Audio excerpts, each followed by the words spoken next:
El grupo militante autodenominado Estado Islámico, o EI, surgió en el escenario mundial aparentemente de la nada.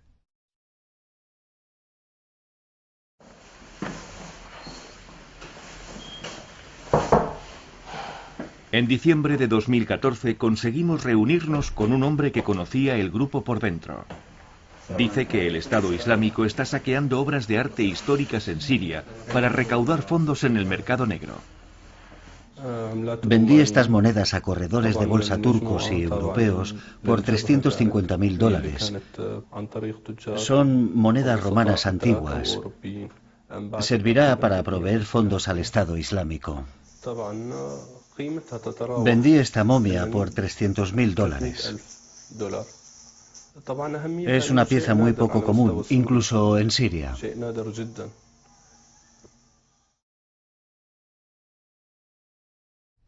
Algunos de estos objetos valen millones de dólares.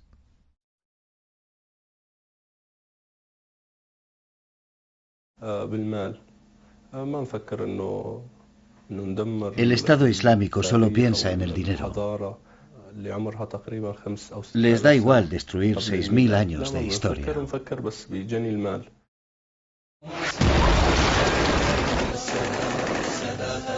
El Estado Islámico tiene en su punto de mira a decenas de países, incluidas naciones occidentales y Japón.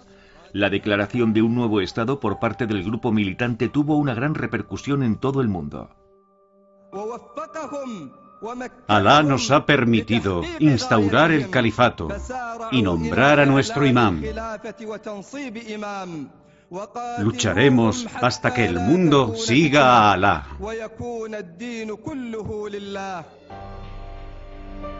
El Estado Islámico se ha apoderado de grandes extensiones de territorio en Siria e Irak. Este mapa muestra territorios que el Estado Islámico pretende controlar en los próximos 5 años. Afirma que creará un gran Estado Islámico que se extenderá desde Oriente Medio a través de Europa y África. Entrevistamos a más de 100 personas de diferentes partes del mundo que conocían por dentro el Estado Islámico, para desvelar la verdadera naturaleza del grupo militante.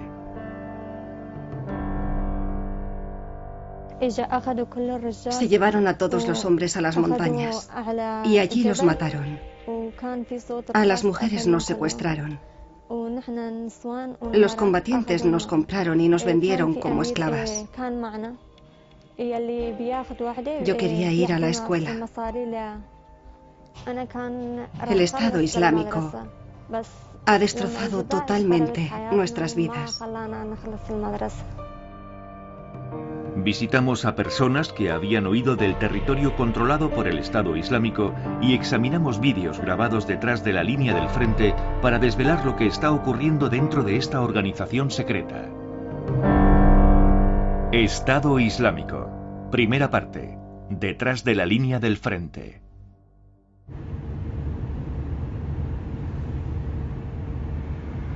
¿Qué está ocurriendo en el territorio que se encuentra actualmente bajo el control del Estado Islámico?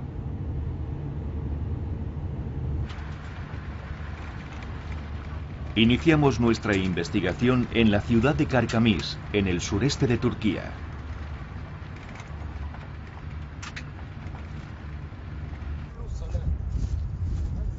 Una amplia franja de tierra bajo control militante se encuentra justo al otro lado de la frontera.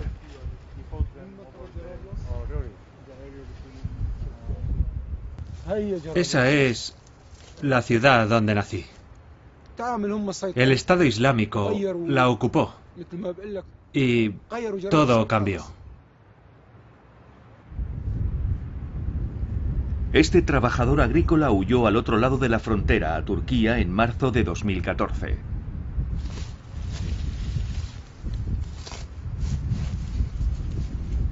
Recibe frecuentes llamadas amenazadoras por parte de un amigo que se unió al Estado Islámico, insistiéndole para que haga lo mismo.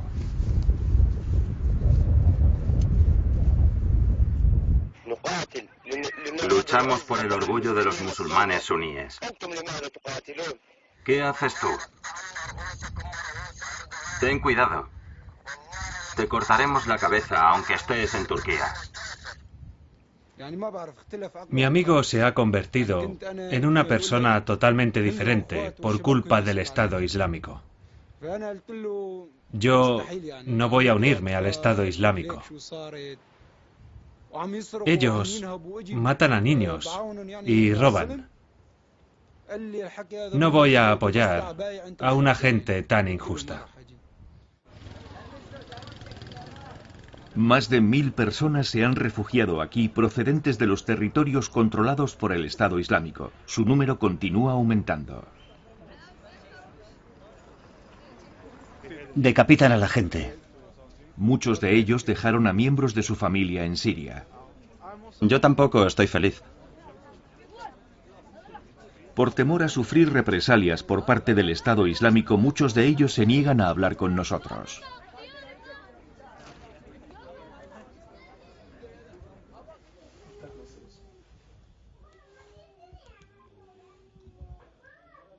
Un hombre de unos 30 años accede a ser entrevistado bajo la condición de permanecer en el anonimato.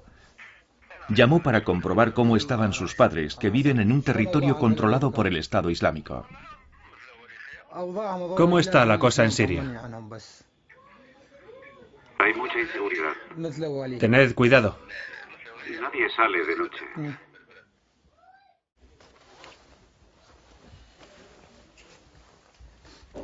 El hombre nos enseñó un vídeo de una reunión organizada por el Estado Islámico en su ciudad. Alá es grande. ¡Viva el Estado Islámico! ¡Alá es grande! ¡Viva el Estado Islámico! Están jurando lealtad al Estado Islámico. Esto fue grabado hace 3 meses. Todos actúan como si apoyaran al Estado Islámico. Pero solo lo hacen por miedo y hambre.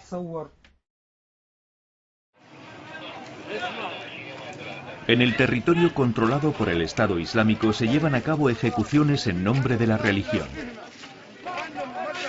Este vídeo fue grabado en secreto por un civil.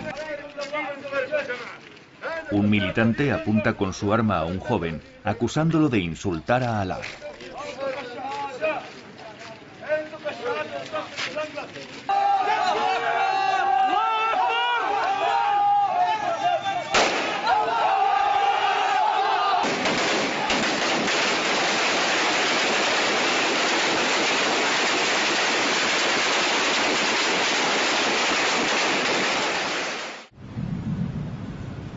El Estado Islámico declaró el establecimiento de un Estado Islámico en junio de 2014. La paz sea con vosotros. Poco después, el líder del grupo, Abu Bakr al-Baghdadi, hizo su primera aparición pública. Pidió que todos los musulmanes del mundo le obedecieran. La formación de un Estado Islámico ha sido el deber de los musulmanes durante siglos.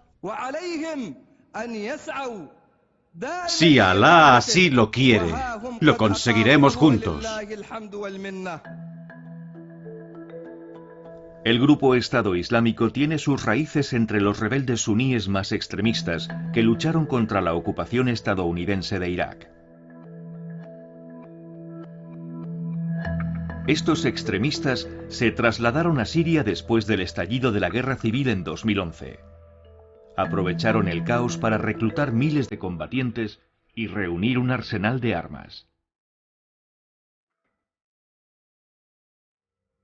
En 2014 extendieron su influencia en Irak también, hasta que tuvieron bajo su control a un número estimado de más de 7 millones de personas.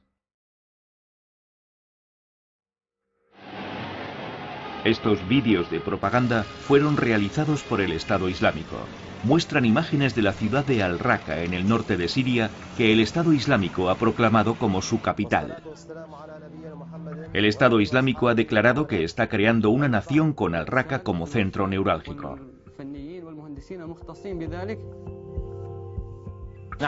El Estado Islámico gestiona y dirige este molino de harina. Abastece de pan a todos los musulmanes. La agencia de energía proporciona electricidad al estado de Al-Raqqa. El servicio en la ciudad se continuará mejorando.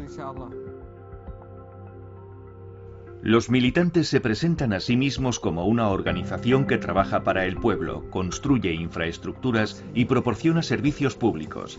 Recaudan impuestos y han adquirido otros atributos de un Estado-nación.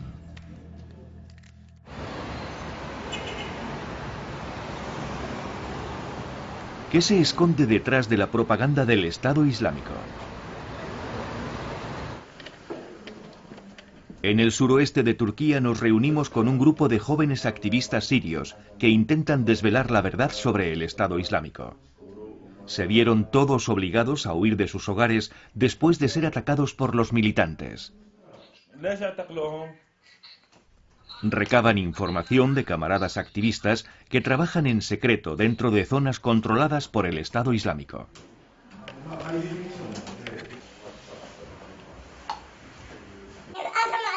Háblanos de las actividades del Estado Islámico en Siria que hayas visto o de las que hayas oído hablar. Hoy han ejecutado a un joven. ¿Dónde? En Deir ez-Zor. Están arrestando y ejecutando a gente diariamente. Y no hay señales de que vayan a relajar su control.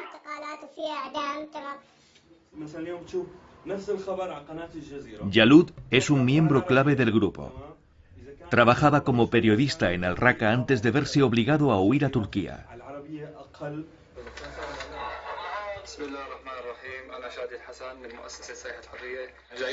He grabado los destrozos que se han hecho hoy en la ciudad.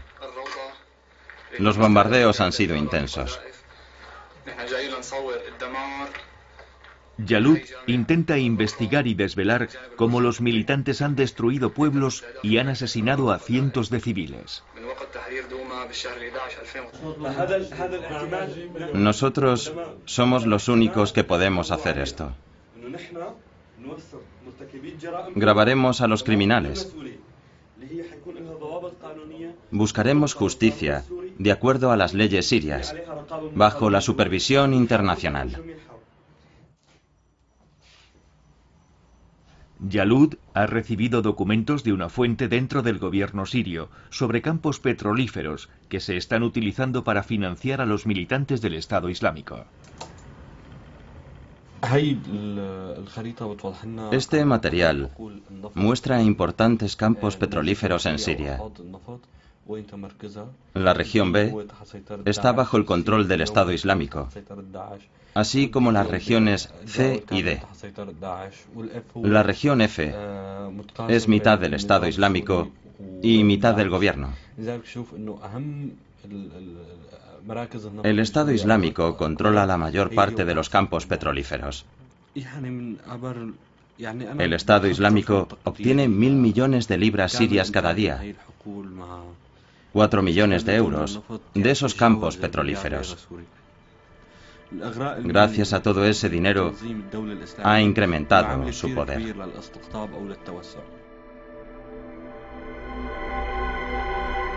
Los campos petrolíferos sirios son conocidos por producir crudo de alta calidad. El más grande es el campo petrolífero de Al-Omar, situado en el desierto oriental. ¿Cómo se hizo el Estado Islámico con el control del campo petrolífero?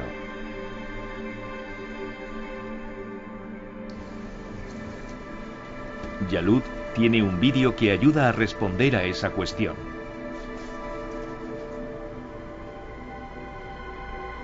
Este vídeo se encontró en el ordenador de un líder de alto rango del Estado Islámico, abandonado en la zona de batalla.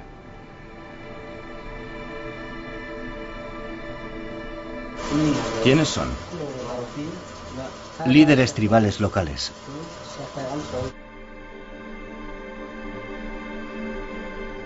Los hombres de negro son militantes de alto rango del Estado Islámico. Los otros hombres son poderosos líderes tribales de la región oriental de Siria.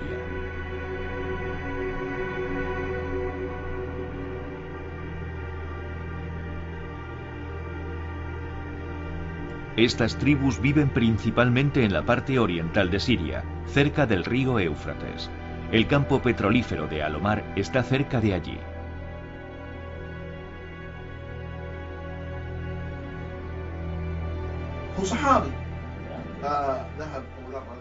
El vídeo muestra a los militantes presionando a los líderes tribales para que les ayuden a hacerse con el control del campo petrolífero.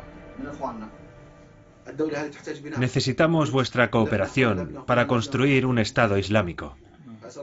Debemos trabajar todos juntos. ¿De qué tenéis miedo? Es posible que hayáis oído decir cosas malas de nosotros. Pero miradnos. No tenemos colmillos. Somos suníes. Cuando Assad se haya ido, construiremos un nuevo Estado Islámico.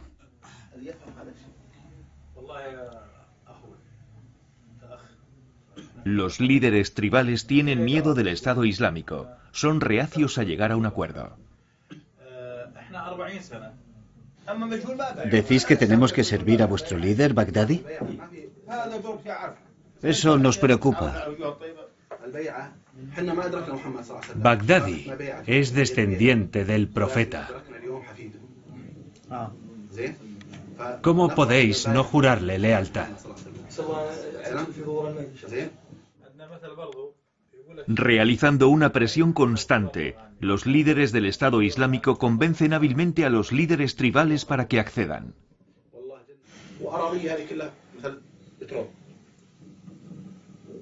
Esta tierra es abundante en petróleo. La bendición de ese petróleo aliviará la pobreza de todas y cada una de vuestras tribus. El Estado Islámico ofrece un acuerdo. Si las tribus les proporcionan jóvenes combatientes y armas, ellos compartirán la riqueza de los campos petrolíferos que estén bajo su control. Si cada tribu recibe 1 millón de libras sirias, 4.000 euros, yo daré mi consentimiento a ese acuerdo.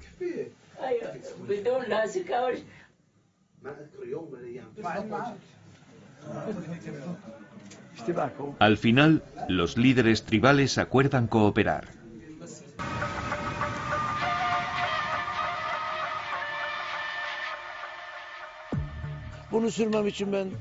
Mis costes se redujeron a más de la mitad cuando empecé a utilizar gasolina barata.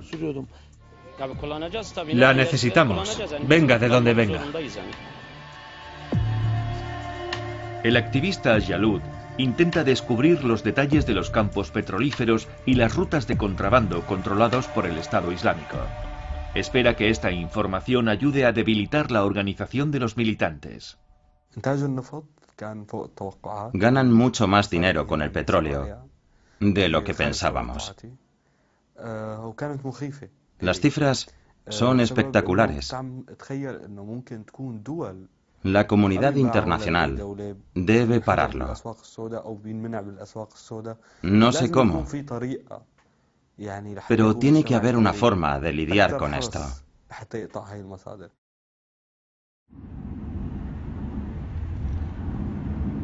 Jalud huyó a Turquía en septiembre de 2013.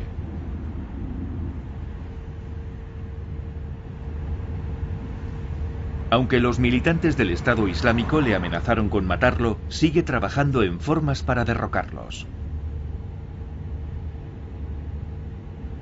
El activismo de Jalud se intensificó cuando uno de sus colegas fue secuestrado en Siria. Su colega trabajaba en una emisora de radio en Al-Raqqa. Criticó ferozmente al Estado Islámico en sus reportajes. Amigo de confianza de Jalud, compartían un sentido de misión como periodistas.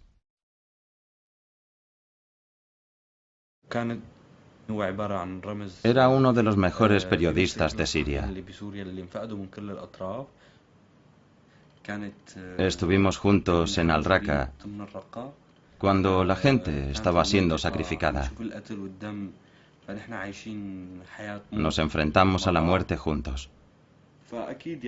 Estoy furioso porque lo secuestró el Estado Islámico.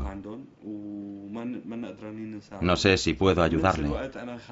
Estoy preocupado por él, pero también tengo miedo por mí.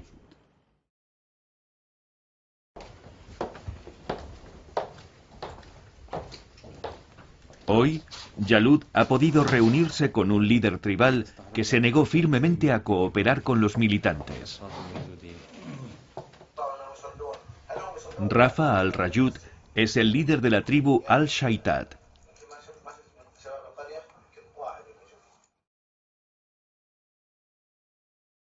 Su tribu está compuesta por unos 80.000 musulmanes suníes que viven cerca del campo petrolífero de Al-Omar.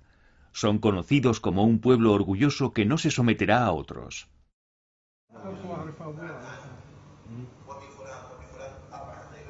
Pero se enfrentan a una cruda realidad.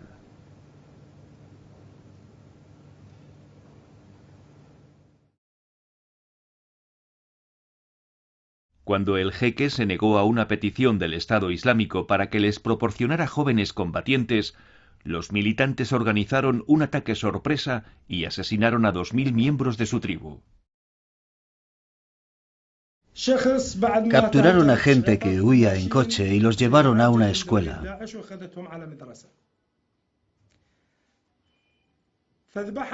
Decapitaron a una persona delante de su familia y les obligaron a sostener la cabeza en su regazo y a escupirla.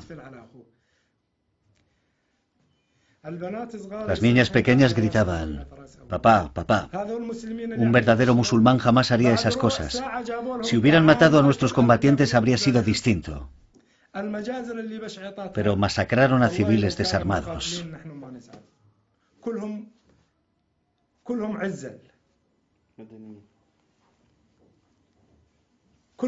Estaban desarmados.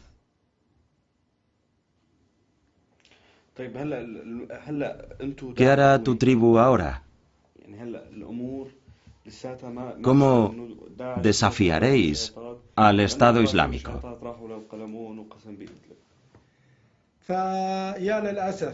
Nos hemos aliado con los kurdos, que están luchando contra el Estado Islámico.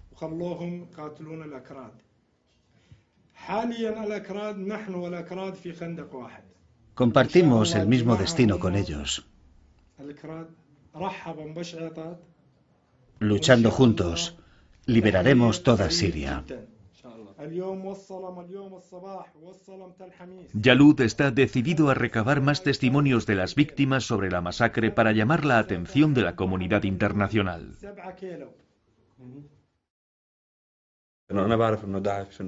El Estado Islámico ha cometido muchos crímenes en Siria e Irak. Para las tribus es crucial luchar contra el Estado Islámico con la ayuda de los kurdos. Primera línea de combate.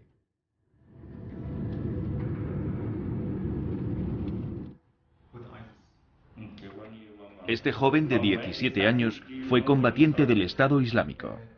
Dice que a los nuevos reclutas se les somete a 3 meses de adiestramiento militar.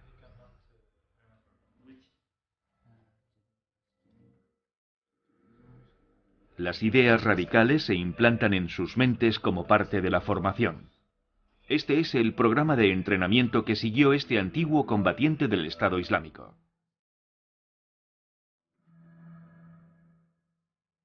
Desde las 4 de la madrugada hasta las 10 de la noche, los reclutas rezaban y recibían instrucción religiosa al mismo tiempo que se les adiestraba militarmente. El adiestramiento del Estado Islámico es el más duro que el de cualquiera de los otros grupos en esta área. Su primer objetivo es gobernar imponiendo la Sharia, la ley islámica. Sus banderas dicen: Mahoma es el profeta de Alá. Su segundo objetivo es enarbolar sus banderas en todos los territorios.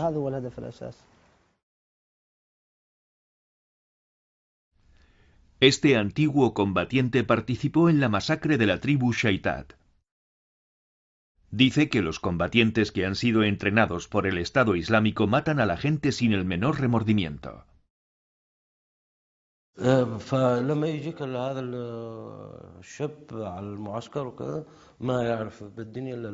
Después de terminar su formación, los combatientes son completamente leales al Baghdadi y al Islam. Si se les dice que ciertos aldeanos son apóstatas, los combatientes solo piensan en matarlos. Ahorcamos a decenas de miembros de las tribus locales a la vez. Pusimos barricadas en las carreteras y capturamos a muchos Shaitat. Hubo ejecuciones masivas.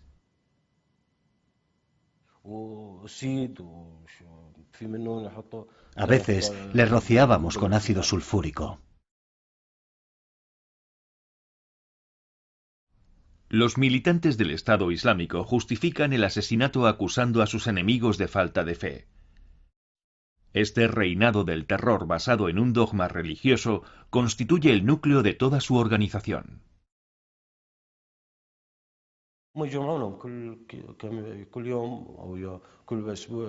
Están obligados a reunirse en una mezquita 2 veces por semana y deben jurar lealtad.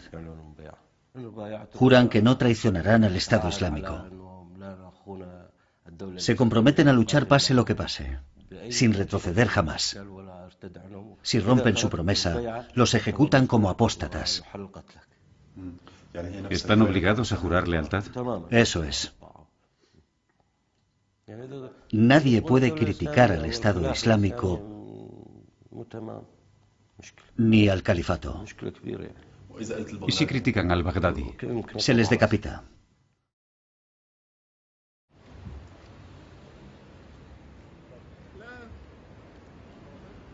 Los militantes también obligan a los jóvenes combatientes de grupos rivales a abrazar su ideología.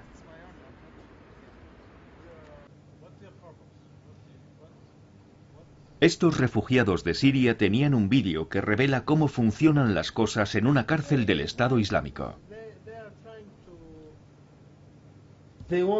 Hacen lo que sea necesario contra sus enemigos. Les abofetean con sus zapatos.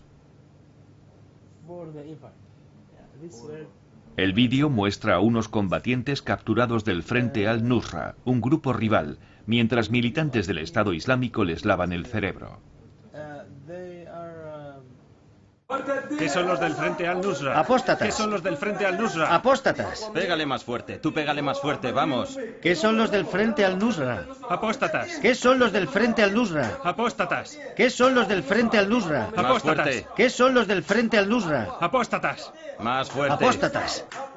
Amenazados con una pistola, los prisioneros son obligados a abofetearse mutuamente y a maldecir a sus propios líderes. Pégale. Vamos, pégale fuerte.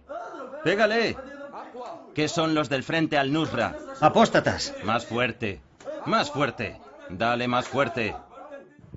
¿Qué opinas del Estado Islámico? El Estado Islámico es eterno. El Estado Islámico cumple las enseñanzas de Alá.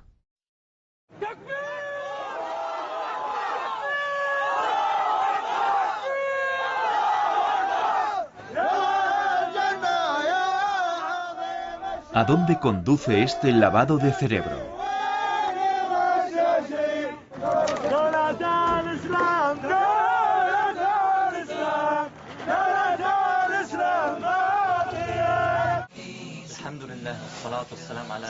A muchos se les ordena llevar a cabo ataques suicidas. Todo está listo. Los derrotaremos y pronto encontraremos la libertad.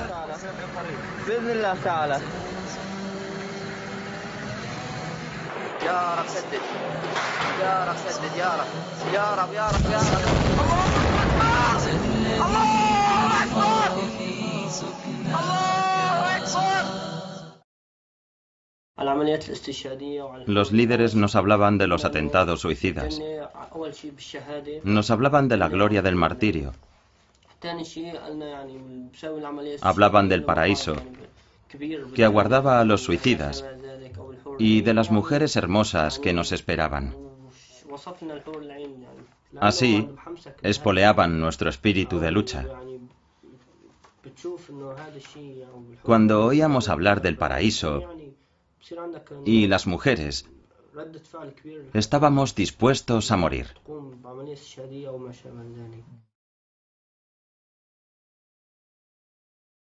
Casi la mitad de los militantes del Estado Islámico proceden de países extranjeros. Se calcula que unas 20.000 personas de 90 países diferentes han viajado a Siria e Irak.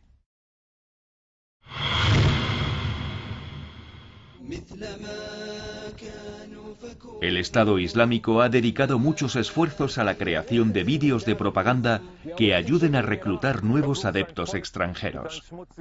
Los vídeos se producen en al menos 7 idiomas. Mediante una hábil realización, se glorifican escenas de batalla para atraer a jóvenes extremistas en todo el mundo.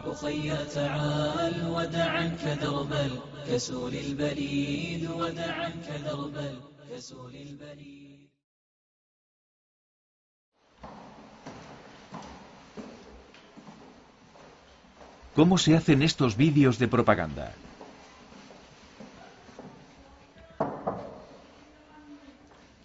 Tras una semana de negociaciones, pudimos entrevistar a una persona que conoce el funcionamiento interno de la División de Medios de Comunicación del Estado Islámico.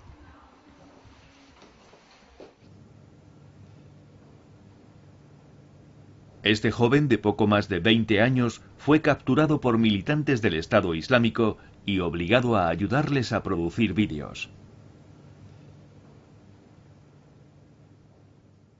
Su centro de operaciones está en Al-Raqqa, la ciudad siria a la que el Estado Islámico llama su capital.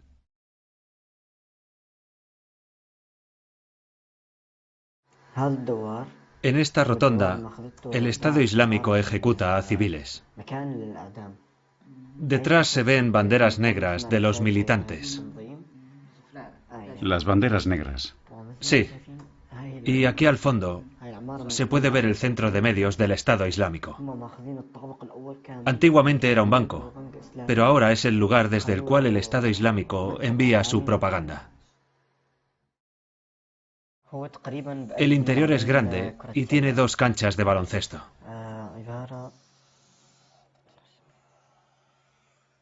Dice que en el centro de medios trabajan alrededor de 20 personas.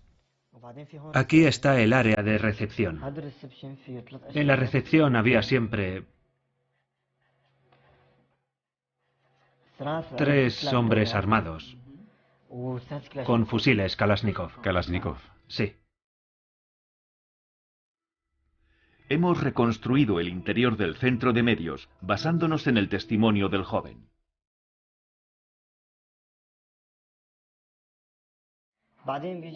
Había cámaras profesionales en los estantes, de las que usan organismos de radiodifusión, como la CNN, la BBC o Al Arabiya. Casi todas eran cámaras japonesas de alta gama. Había cerca de 50, puede que más. Editábamos los vídeos usando ordenadores portátiles de última generación. La mayoría de la gente era de Estados Unidos, Francia y Arabia Saudita.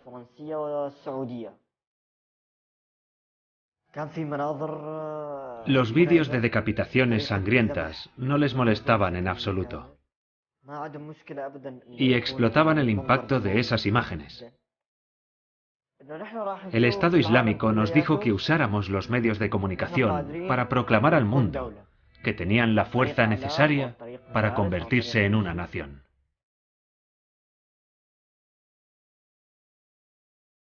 El joven también nos dijo que el Estado Islámico a menudo capta a profesionales de los medios de comunicación para conseguir personal capacitado que produzca sus vídeos de propaganda.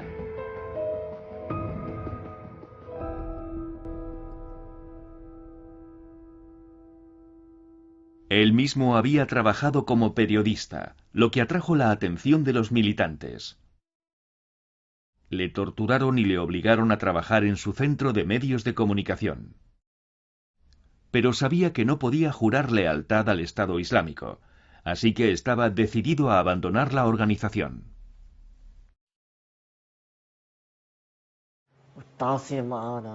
Ellos querían que me quedara, pero me negué. Les dije que estaba preocupado por mi familia. Luego, un amigo me aconsejó que abandonara Al-Raqqa antes de que vinieran a por mí. Estaba aterrorizado y no sabía qué hacer.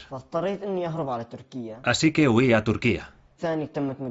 El día después de mi partida, se presentaron en casa de mi familia y secuestraron a mi hermano.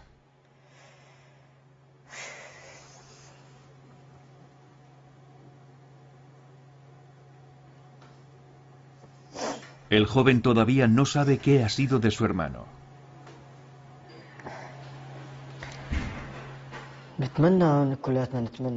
Solo quiero vivir con mi familia como cuando era un niño. Quiero volver a la ciudad de Al-Raqqa que yo conocía. Eso es lo único que quiero.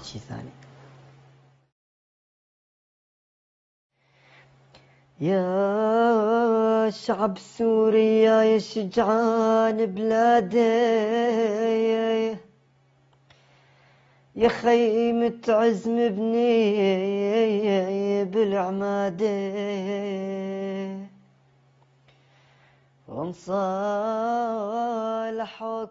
Canta una canción rezando por el futuro de Siria, su patria. وإن حاربوكم زيدوا النار بولادي يا شعب ببيته مش آمن وكبار صغار من عرف إنه يلي بيقتل شعبه خاين حانن للحرية حانن إن الله عم نطلب حماي وبدك ترحل بالصرماي وهذا مطلب مو غناي ويلي بيقتل شعبه خايف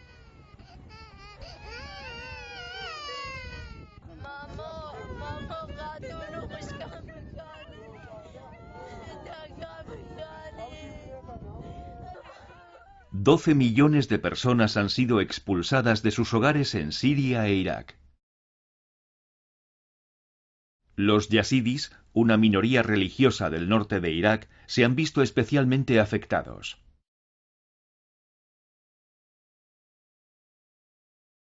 Mujeres y niños han sido capturados y vendidos como esclavos.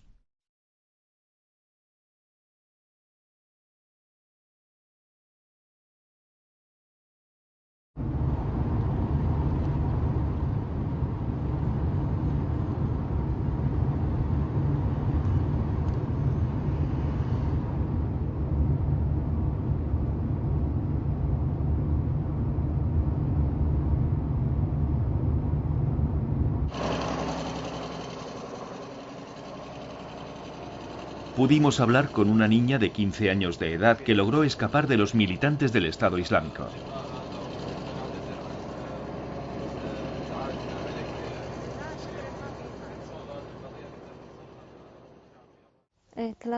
El Estado Islámico atacó nuestro pueblo en agosto de 2014.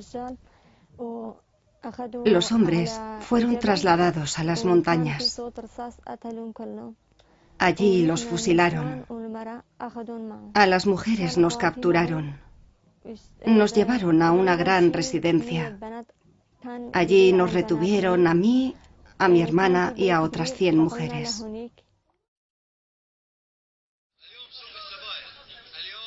Este vídeo fue filmado por un combatiente del Estado Islámico. Los militantes compran y venden a las mujeres yazidis como esclavas sexuales.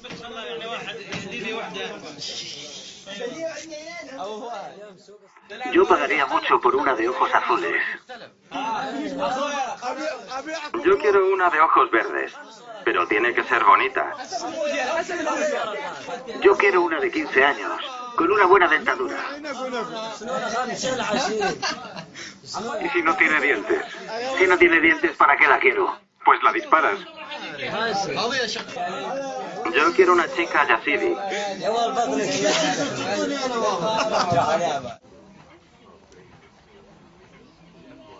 La testigo de 15 años vio cómo vendían a la mujer con la que estaba por más.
Escuela. Ya no tengo sueños ni esperanzas. El Estado Islámico ha arruinado por completo nuestras vidas.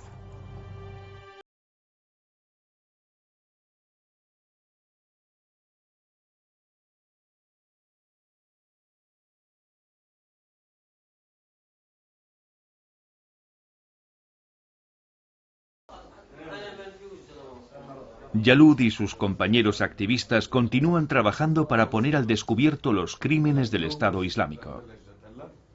Los miembros de su grupo pronto entrarán en Siria. Jalud les instruye sobre cómo filmar los crímenes de los militantes.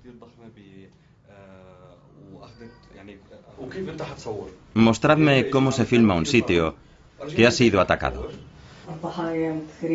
Hay cuerpos esparcidos por todas partes. Muchos miembros del grupo que ingresaron en el territorio del Estado Islámico han sido capturados por los militantes. A pesar de los riesgos, 6 jóvenes se han comprometido a entrar en Siria.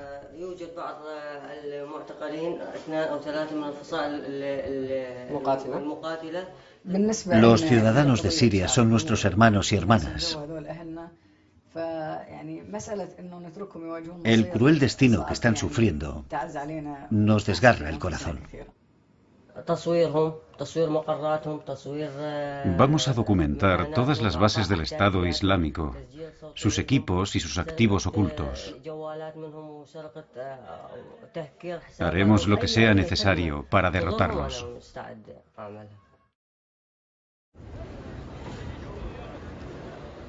Jalud busca vías para compartir la información sobre el funcionamiento interno del Estado Islámico que sus compañeros activistas han obtenido poniendo en riesgo sus vidas.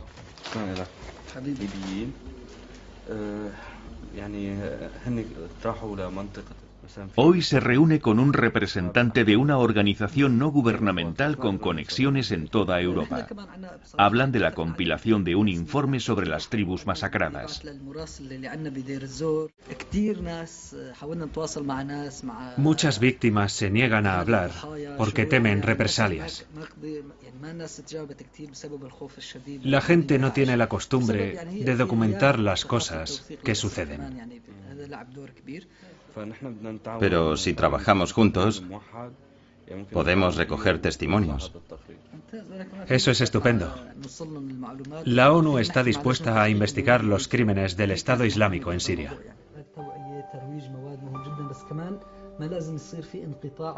Jalud y sus colegas están decididos a continuar sus esfuerzos para exponer el verdadero carácter del Estado Islámico.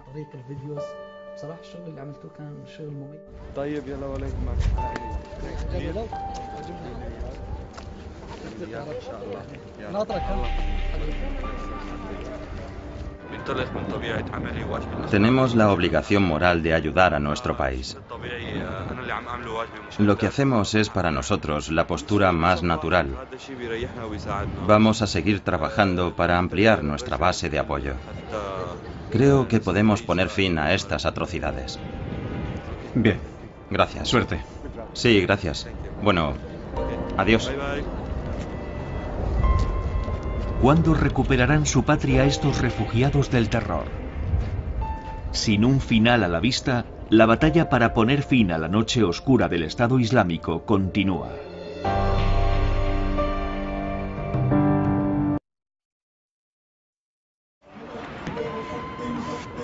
Este vídeo filmado por el Estado Islámico muestra a militantes asaltando un museo en la ciudad de Mosul, en el norte de Irak. Están destruyendo antiguas estatuas mesopotámicas. Algunas datan del siglo VII a.C.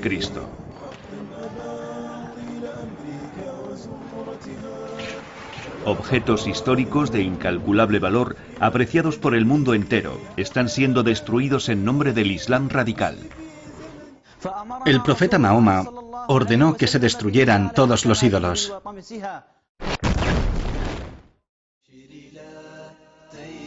El grupo militante extremista conocido como Estado Islámico o EI está aterrorizando al mundo.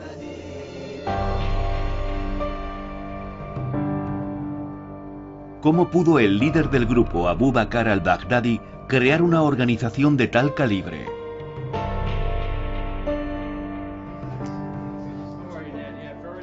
Nuestra investigación ha revelado que Estados Unidos ayudó a allanar el camino a través de una serie de errores de cálculo y pasos en falso durante su ocupación de Irak. El Estado Islámico, tal y como es hoy, no existiría sin nuestros centros de detención. Y ahora, miles de personas en todo el mundo prometen lealtad al Estado Islámico. En Europa, grupos que apoyan al Estado Islámico están atrayendo a nuevos reclutas, exponiendo a la gente joven a la ideología radical.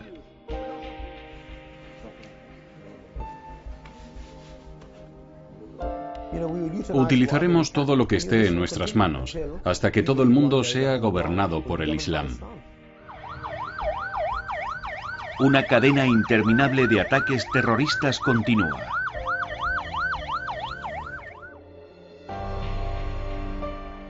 Hemos estado investigando qué originó el nacimiento del Estado Islámico y cómo su red se extendió por todo el mundo.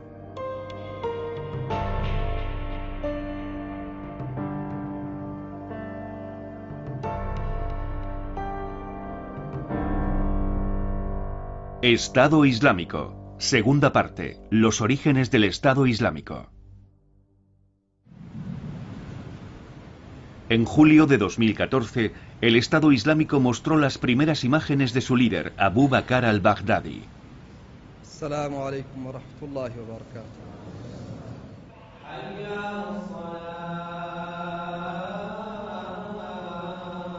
Fue grabado en la gran mezquita de Mosul, la segunda ciudad más grande de Irak. Las palabras pronunciadas por Baghdadi en aquella ocasión tuvieron repercusiones en todo el mundo.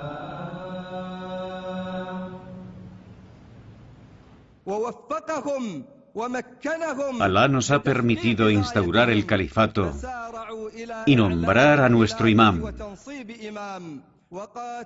Lucharemos hasta que el mundo siga a Alá.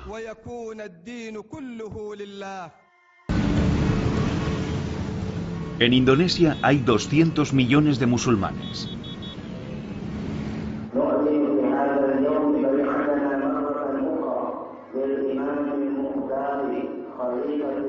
Proclamamos nuestra lealtad al califa, Jeque Baghdadi.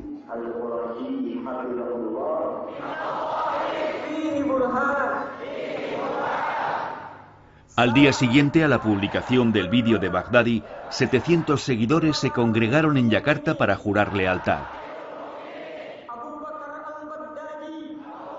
Se estima que más de 500 personas han abandonado Indonesia para unirse al grupo de Baghdadi.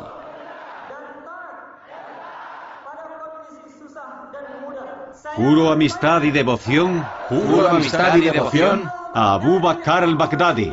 A Abu Bakr al-Baghdadi.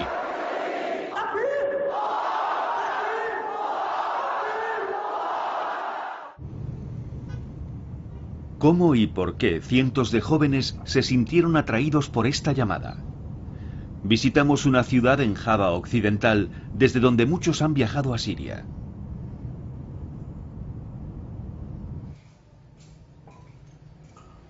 Nos reunimos con un joven que estaba rezando en la mezquita de la ciudad.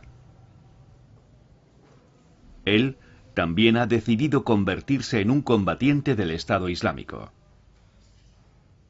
Cree que es su deber obedecer las órdenes del califa.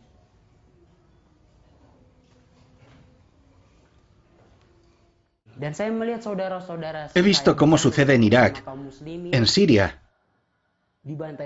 cómo matan a mis hermanos. Como hermano musulmán, mi misión es ayudarles. El Corán dice, cree devotamente en Alá y participa en la yihad.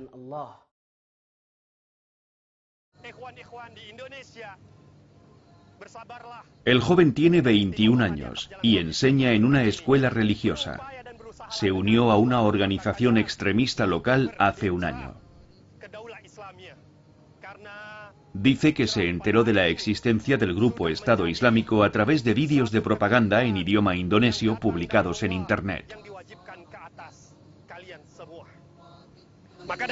Y os invitamos a que os unáis a nosotros, os reunáis con nosotros y juréis lealtad al príncipe de los creyentes, Abu Bakr al-Baghdadi. ¿Qué pensaste cuando viste el vídeo?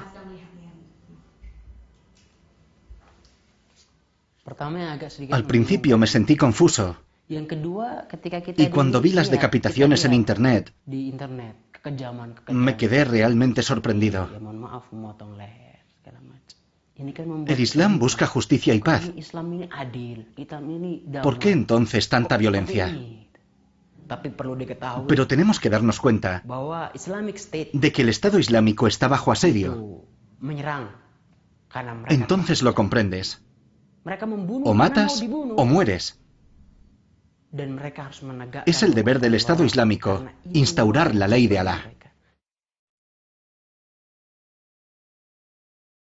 Se estima que más de 20.000 combatientes extranjeros de más de 90 países han viajado a Siria o Irak.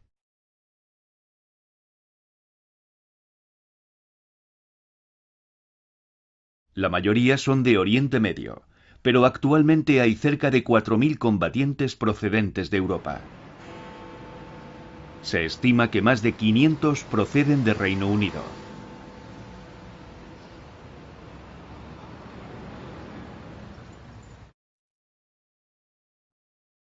Aeropuerto de Gatwick, en Londres, febrero de 2015. 3 chicas adolescentes estudiantes de instituto suben a bordo de un avión que viaja a Turquía en dirección a una zona ocupada por militantes del Estado Islámico.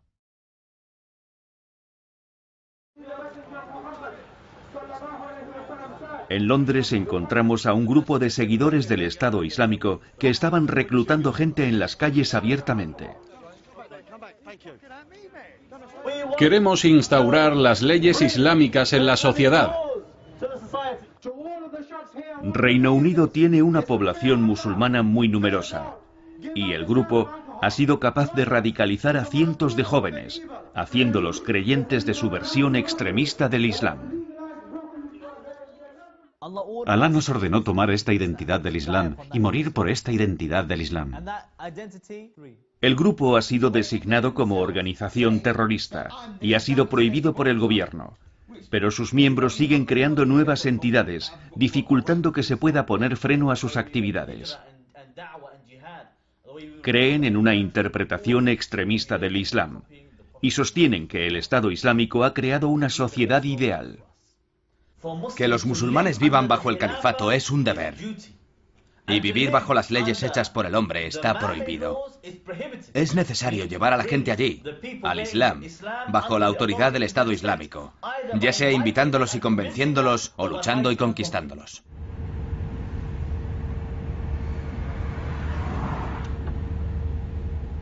Abdul Muhid es un miembro destacado del grupo. Cumplió 5 años de cárcel por incitar al terrorismo.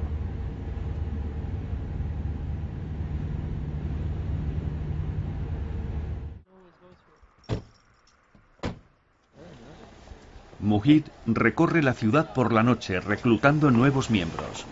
Pone su punto de mira en jóvenes, criados en hogares de inmigrantes.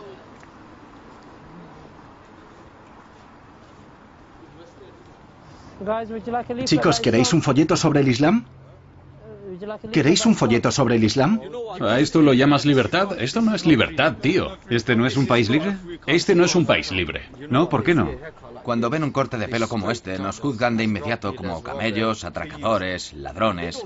No nos consideran británicos. ¿Ah, no? Nos llaman paquis. Para empezar, yo no soy un paqui. Dan una mala imagen de nosotros. Y eso no se va a arreglar ya. Todo el mundo intenta crear sus propias normas. Francamente, yo no confío. Es difícil confiar en nadie hoy en día. Muhid escucha sus frustraciones y su ira, y entonces les conmina a que se unan a su grupo. La gente no encuentra una solución en la democracia, en el capitalismo o en el comunismo. Su única opción, y la verdadera opción, es el Islam. Así que hacedlo, y esta invitación es para todo el mundo. La paz sea con vosotros. La paz sea con vosotros. La sociedad les ha rechazado. Están siendo marginados por la sociedad. Si les muestras lo que es la sociedad islámica, aceptarán encantados la idea de vivir en un califato o que el Reino Unido se convierta en un Estado Islámico. Ellos mismos lo han dicho. En noviembre de 2014, un miembro del grupo de Muhid viajó a Siria. Siddhartha Dar, un ciudadano británico de ascendencia hindú, al parecer se unió al Estado Islámico. Publicó esta fotografía con su hijo recién nacido en sus brazos en Internet. Se cree que varias decenas de miembros del grupo y sus asociados se han convertido también en combatientes del Estado Islámico. Siddhartha estaba deseoso de decir públicamente que estaba dispuesto a renunciar a su ciudadanía británica a cambio de poder vivir en el Estado Islámico, en una tierra de libertad. Yo creo que los musulmanes vivirán allí y harán lo que se les ordene que hagan.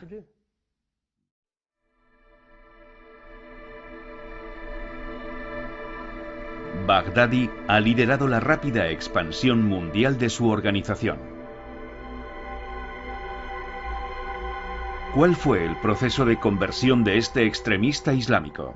Buscamos las respuestas en sus antecedentes.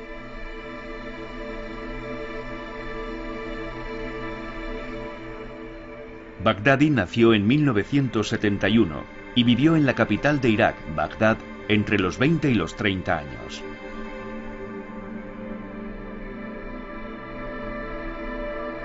Para averiguar cómo era Baghdadi cuando era un joven, entrevistamos a alguien que lo conoció en aquella época.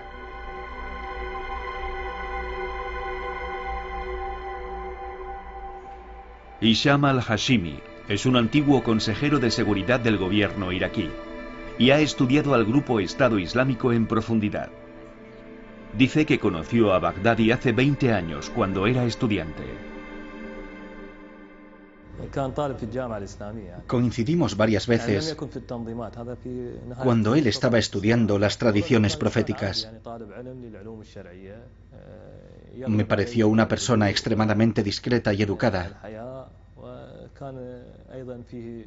Vino del campo a Bagdad para estudiar el Islam.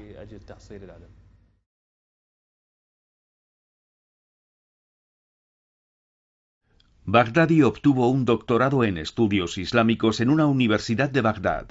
Al parecer, se convirtió en clérigo y dirigió servicios de oración en una mezquita durante un tiempo. Su capacidad académica era mediocre, pero era una persona muy seria. No era una persona sociable, muy distinto a lo que es ahora, intelectual y espiritualmente.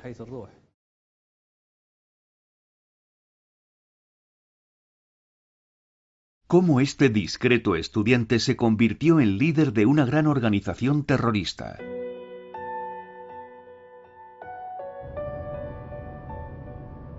Averiguamos que una serie de pasos en falso durante la ocupación estadounidense de Irak contribuyó a este proceso.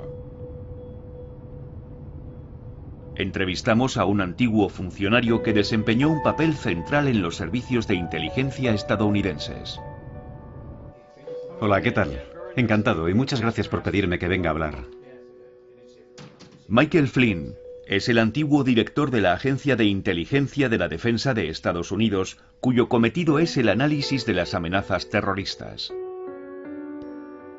Flynn reveló que Estados Unidos tuvo detenido a Baghdadi 2 veces, pero dejó que se le escapara entre los dedos en ambas ocasiones. Baghdadi, el actual líder del Estado Islámico en Siria y Oriente. Nosotros sabemos de su existencia desde probablemente 2004. Le hicimos un seguimiento, le perseguimos y lo capturamos para luego finalmente dejarlo en libertad.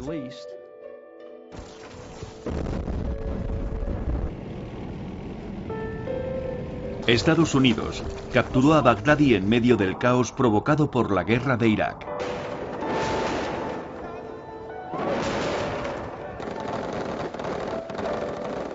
Estados Unidos había justificado su invasión alegando que Irak poseía armas de destrucción masiva. Derrocó al régimen de Saddam Hussein.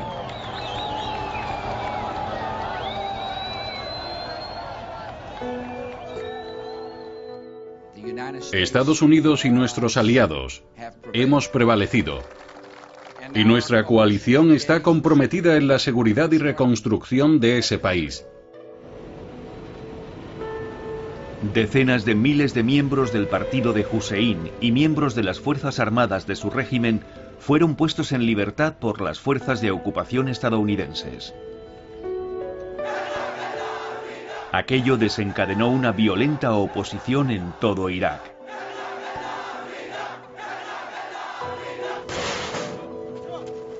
Los militares estadounidenses detuvieron entonces a muchas personas por su presunta implicación en actividades terroristas. ¿Lo tenéis? ¿Lo tenéis? Sí, lo tengo. Baghdadi fue uno de los miles de detenidos por las tropas estadounidenses. Aquello sucedió durante las primeras etapas de la ocupación estadounidense. Yo creo que se encontraba en el lugar y el momento equivocados cuando lo detuvieron. Y probablemente fue incluido en una operación con otras personas que estaban haciendo cosas que no deberían estar haciendo. Baghdadi fue enviado a un centro militar estadounidense en el sur de Irak.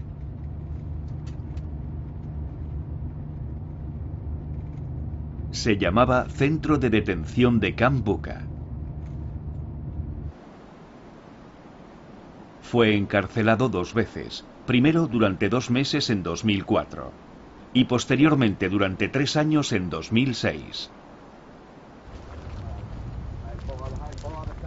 Este oficial iraquí dirigía Camp Bucca en aquel entonces.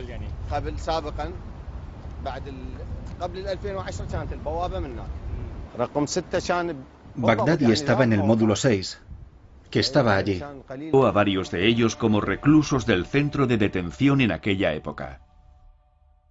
Este individuo solo creaba problemas.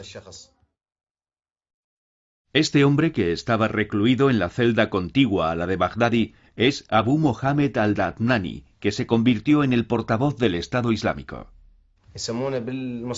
Las fuerzas estadounidenses se referían a él como jefe de grupo.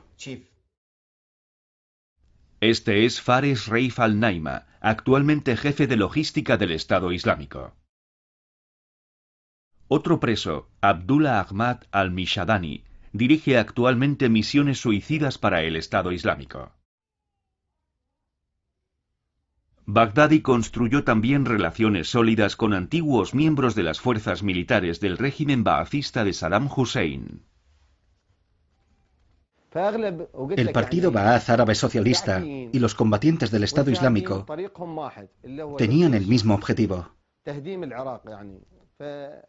Querían expulsar a Estados Unidos y derrocar al gobierno iraquí. Ambos grupos quieren alcanzar el poder y gobernar el país.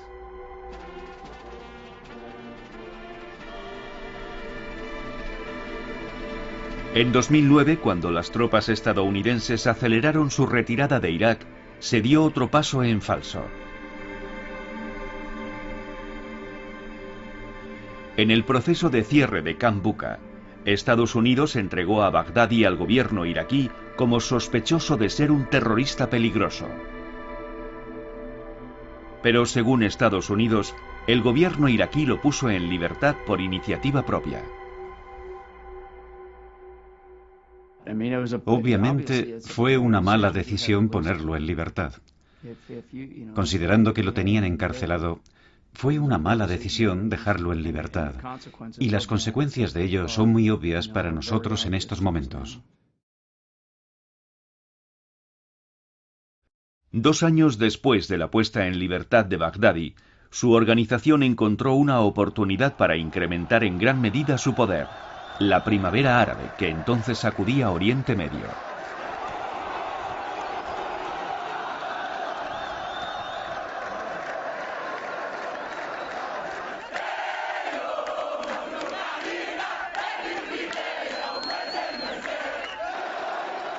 El autócrata tunecino Ben Ali fue desalojado del poder después de 23 años.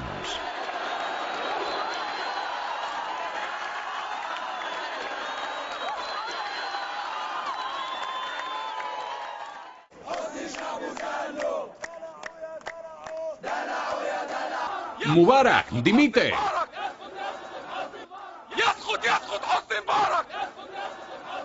En Egipto, el régimen de Mubarak terminó después de 30 años.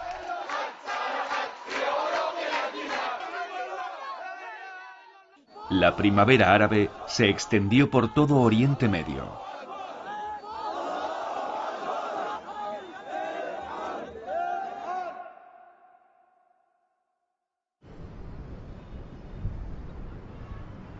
El tumulto de la primavera árabe llegó al vecino de Irak, Siria, donde el presidente Bashar al-Assad continuó gobernando con mano de hierro.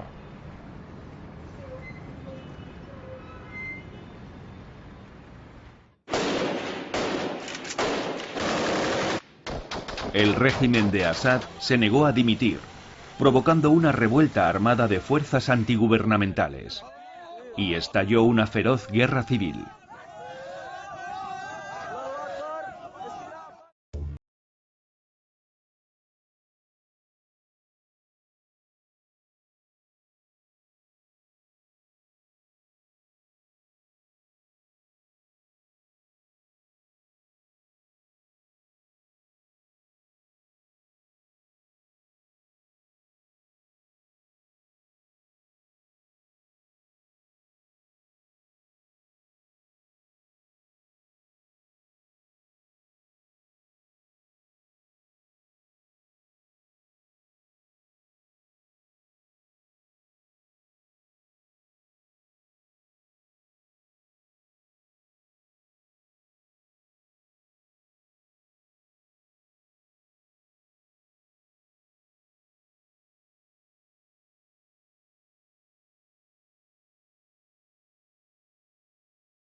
En estos campos de entrenamiento, la instrucción era de muy alto nivel. Los métodos de entrenamiento se basaban en el modelo del ejército iraquí.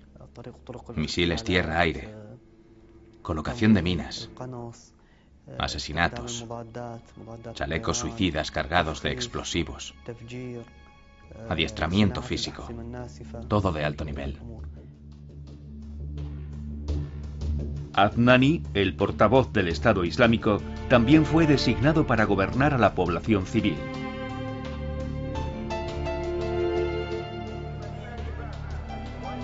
Adnani obligó a la gente a obedecer su interpretación extrema de la Sharia, la ley islámica.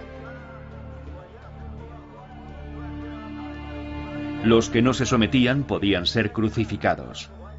Incluso fumar tabaco podía acarrear la amputación de los dedos. De este modo el miedo se utilizaba para extender el control. En las ciudades del norte de Siria, Adnani era el encargado de interpretar la ley islámica. Actuaba como juez, imponiendo su autoridad de forma completamente arbitraria.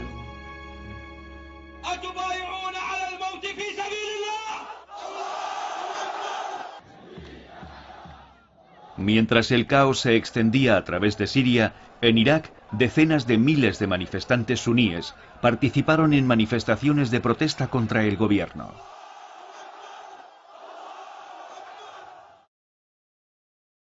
El gobierno estaba encabezado por el primer ministro Nurik al-Maliki, perteneciente a la secta mayoritaria chií. El descontento se extendió entre la secta suní minoritaria y la tensión fue en aumento. La bandera negra del Estado Islámico ondeaba perfectamente visible en estas manifestaciones suníes. Baghdadi estaba explotando la brecha sectaria en Irak para expandir el poder de su grupo. Las políticas estadounidenses durante la ocupación habían exacerbado estos problemas. Estados Unidos luchaba por controlar las tensiones sectarias que se habían intensificado después de la caída de Saddam Hussein. Cuando el primer ministro Maliki tomó el poder en 2006, los extremistas suníes iniciaron una violenta campaña de terror, sumiendo a la nación en el caos. Estados Unidos trató de resolver el problema mediante el establecimiento de una alianza con los suníes moderados, llamados los Hijos de Irak o SOI, por sus siglas en inglés. 100.000 hombres fueron movilizados para formar una milicia que luchara contra unos extremistas que también eran suníes. Ofrecer a estos hombres un empleo remunerado era también un medio para acallar la disidencia.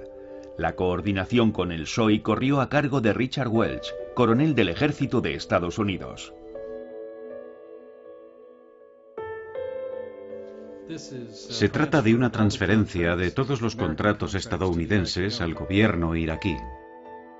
Más tarde, mientras se preparaba la retirada de las tropas estadounidenses, los americanos obtuvieron un acuerdo del régimen de Maliki para incorporar el 20% del SOI en las fuerzas de seguridad iraquíes y encontrar otros puestos de trabajo para el resto. Esa fue la promesa para integrarlos en el gobierno. Hubo otra disposición clave, que era cuál iba a ser su remuneración. Y se acordó y se aceptó que se transfiriera el mismo salario que estábamos pagando al SOI.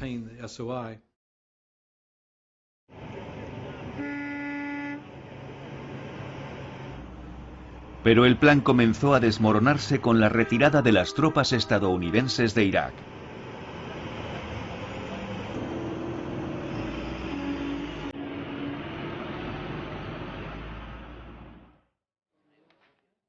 El primer ministro Maliki comenzó una represión indiscriminada a los suníes.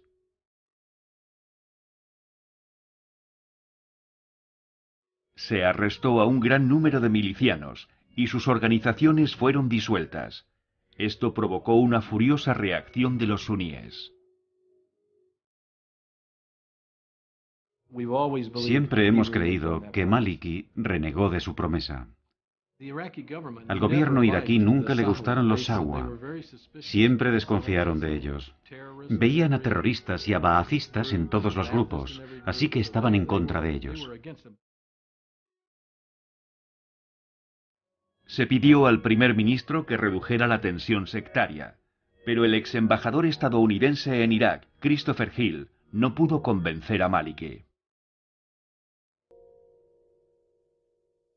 Los iraquíes veían a Estados Unidos muy ocupado retirando sus tropas, muy concentrado en la salida de Irak. Y cuando estás mentalizado para abandonar un país, es muy difícil crear confianza, porque saben que no vas a estar presente mucho tiempo.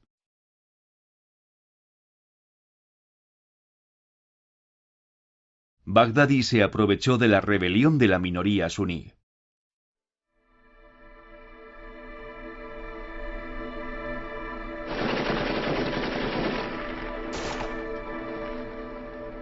Este vídeo muestra el ataque a una cárcel iraquí por las fuerzas de Baghdadi. Liberaron a presos suníes y los integraron en su organización.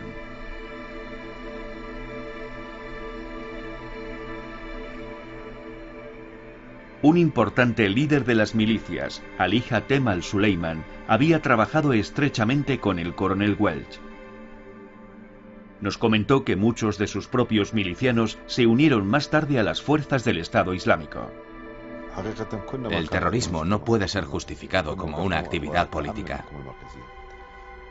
Pero mi pueblo no puede soportar el statu quo.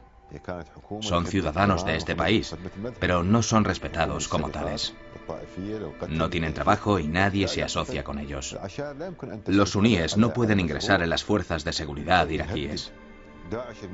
El Estado Islámico es una organización criminal, pero son mejores que Maliki.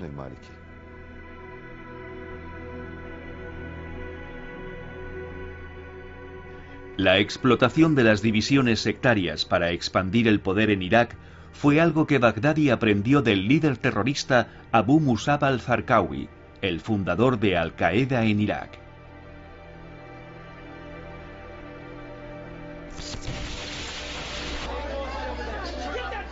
Considerado uno de los terroristas más peligrosos del mundo, Zarqawi fue el responsable del atentado contra la sede de Naciones Unidas en Irak y otros ataques importantes.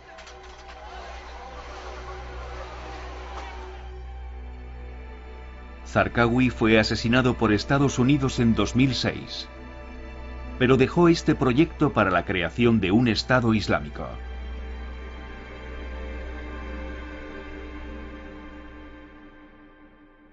Los militantes suníes deben arrastrar a los chiíes a la batalla, argumentaba.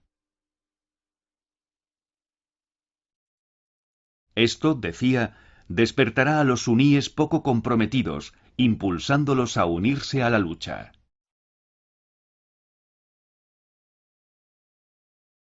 Hizo un llamamiento a los militantes para construir el puente sobre el que la nación islámica cruzaría hacia la victoria. Explotaron las divisiones entre chiíes y suníes. Les resultó muy útil. Su objetivo final era tomar el poder.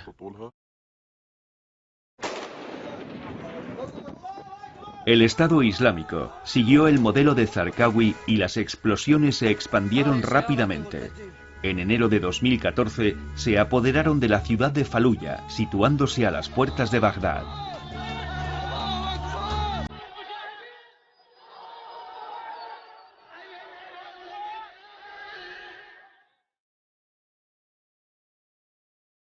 Estos eventos intensificaron la sensación de crisis a ojos de Michael Flynn, en aquel entonces director de la Agencia de Inteligencia de Defensa de Estados Unidos.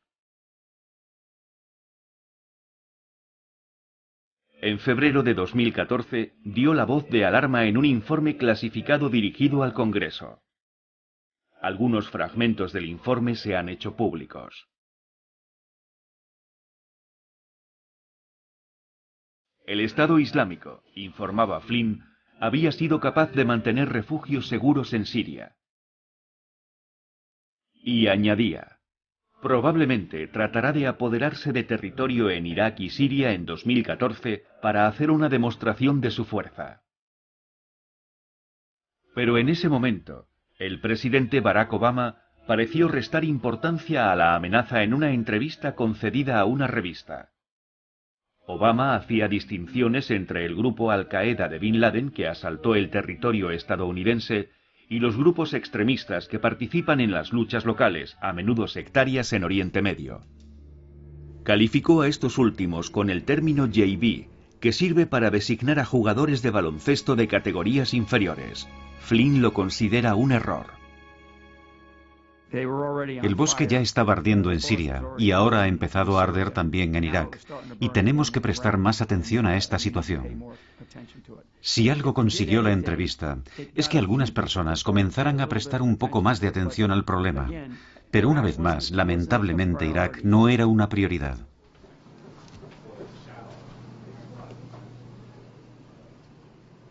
¿Por qué la Casa Blanca minimizó la amenaza?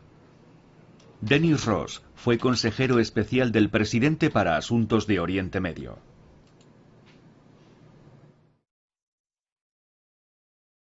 Considera que el presidente Obama tenía como prioridad el compromiso de retirar las tropas de combate de Irak, y no tuvo más remedio que confiar en el gobierno iraquí para que mantuviera la situación bajo control. Cuanto más se complicaban las cosas en Irak, mayor era la tendencia a plantearse: ¿por qué queremos estar en medio de esta especie de lucha política? Esto es algo que tienen que resolver ellos. Hemos sacrificado una gran cantidad de dinero y de vidas.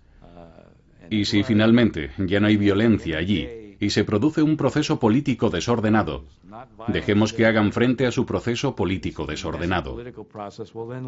Tenemos un montón de otras cosas que hacer. Claro que fue un fracaso. Fue un fracaso. En junio de 2014, el Estado Islámico tomó el control de Mosul, la segunda ciudad más grande de Irak, con una población de 2 millones de personas. Solo habían pasado 5 años desde la liberación de Bagdadi en Camp Boca. El Estado Islámico lo ha hecho.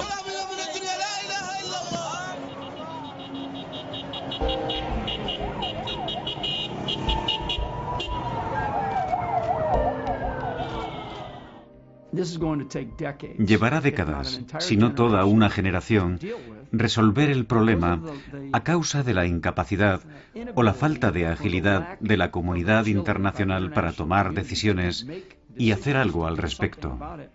Probablemente estamos asistiendo a la desaparición en áreas específicas de estados-nación en Oriente Medio.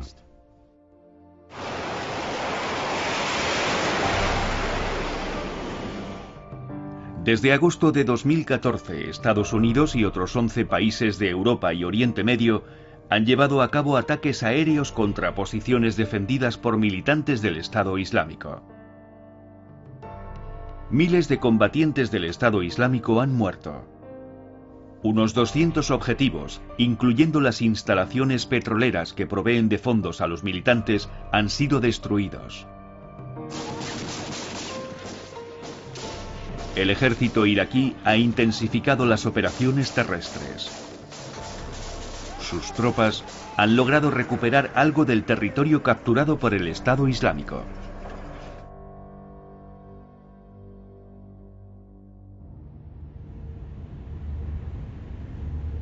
Sin embargo, pese a los ataques aéreos, la postura del Estado Islámico es de resistencia total.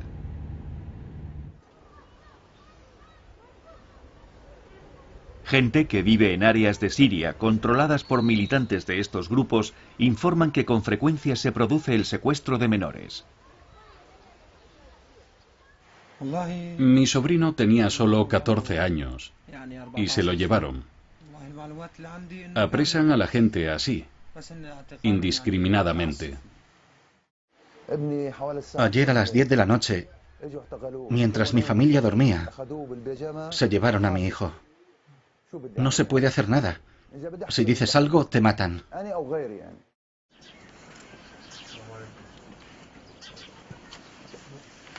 Este joven de 14 años fue secuestrado por combatientes del Estado Islámico, pero logró escapar. Dice que lo retuvieron durante un mes y le obligaron a someterse a entrenamiento de combate.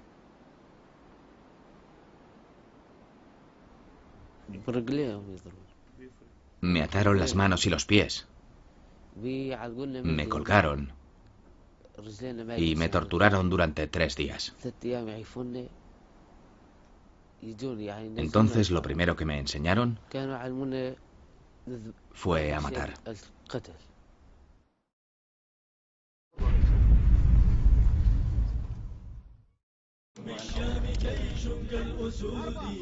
Este vídeo del Estado Islámico muestra cómo se somete a los niños a entrenamiento de combate.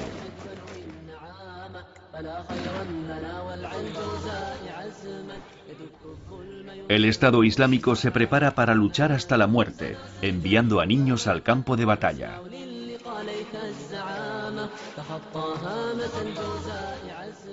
Nos estamos entrenando para matar infieles. Os vamos a matar, infieles. Os mataremos a todos por la gracia de Alá. ¡Takbir! ¡Alá es grande! No les afectaba nada la muerte. Eran insensibles a ella. Había 5 niños con el cerebro lavado que hacían todo lo que se les decía. El objetivo del entrenamiento era prepararlos para lanzar ataques suicidas.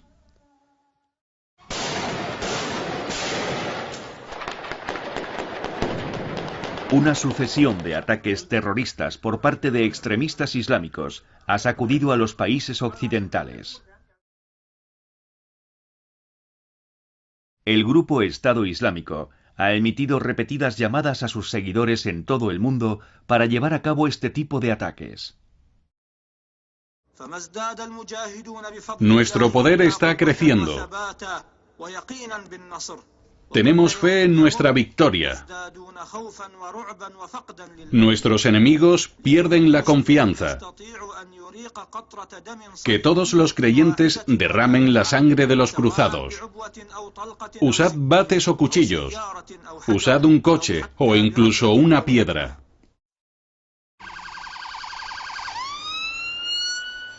Los gobiernos están intensificando las precauciones. En Reino Unido, más de 300 personas fueron detenidas en 2014 con cargos relacionados con el terrorismo.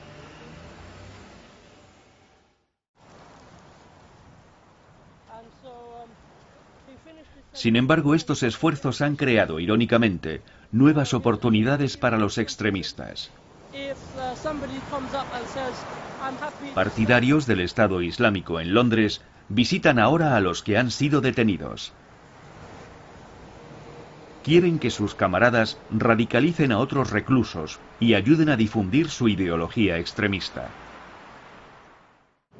La única opción que tienen es hacer la dagua, porque están encerrados con un montón de tiempo libre.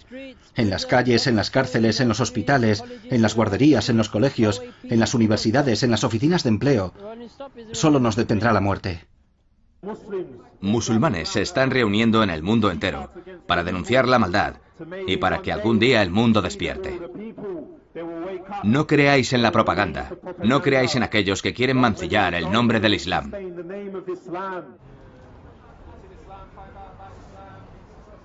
La mayoría de los partidos del Estado Islámico son inmigrantes musulmanes, pero muchos otros se están uniendo. ¿Qué pasó en París? Creo que lo que pasó en París es un acto criminal de la más extrema maldad. Como musulmán, deberías condenar el asesinato de personas. Eso es lo que Francia ha hecho. Ha asesinado a musulmanes en su propia tierra. Y luego, cuando ellos vienen aquí, no les está permitido hacerlo. No tiene sentido. No estoy de acuerdo contigo. Abdullah Din se convirtió al Islam y se radicalizó después de pasar un tiempo en la cárcel por delitos relacionados con las drogas.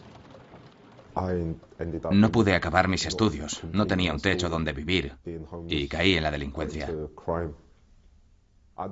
No creo ni por un momento que exista una sola persona en esta tierra que viva en la felicidad. La democracia jamás ofrece verdadera paz al pueblo. En tu fuero interno, ¿no piensas que estás siendo un poco radical?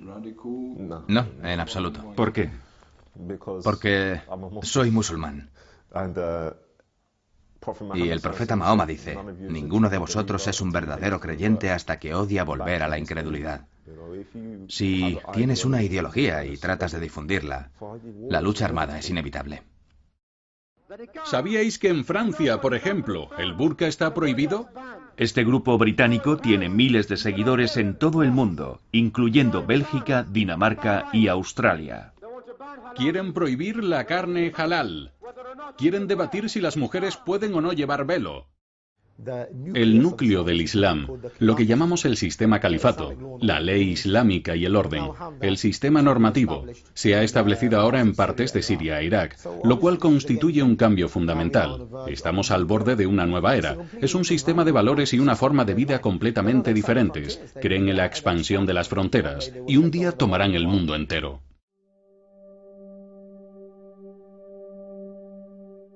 Se ha producido una proliferación del pensamiento extremista y la acción terrorista. ¿Cómo debe el mundo enfrentarse a esta nueva realidad?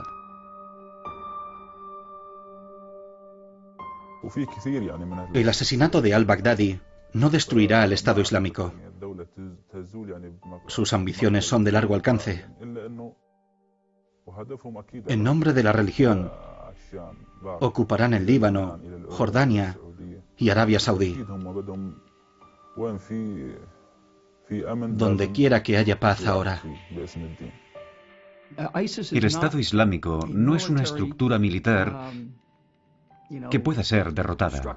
Ese no es el fenómeno al que nos enfrentamos. Es un fenómeno social, cultural, en cierto grado económico y sin duda religioso, y tiene que ser tratado como tal. La comunidad internacional tiene que despertar cuanto antes.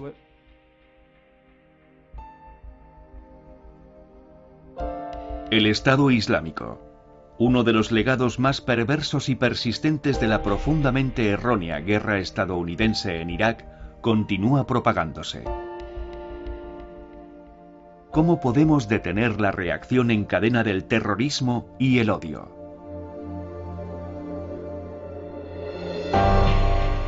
El camino que nos aguarda será largo y difícil.